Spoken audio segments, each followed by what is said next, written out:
বর্তমান যুগের শাশুড়িদের common dialogue কি বলে, আমার ছেলের বউ আমার সাথে যেরকম ব্যবহার করতেছে আল্লাহ তাকেও ছেলে দিছে, তার ছেলের বউ যাতে তার সাথে এরকম করে।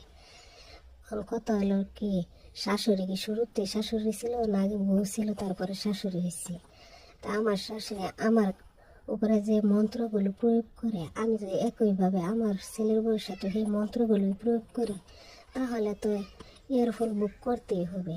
আর শাশুড়িদের শিক্ষা, বড় বউ হিসেবে কি এটা ফেলতে পারি? শাশুড়ির শিক্ষা রাখতেই হবে।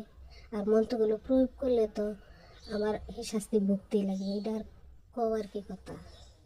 আমার শাশুড়ি আমাকে যে যে এরকম ব্যবহার করতেছে, আমি কি লাগে আমার ছেলে বউকে শান্তি থাকবে দিব? আমি একটু দেখবো জ্বালায় কিরম স্বাদ, কিরম মজা লাগে।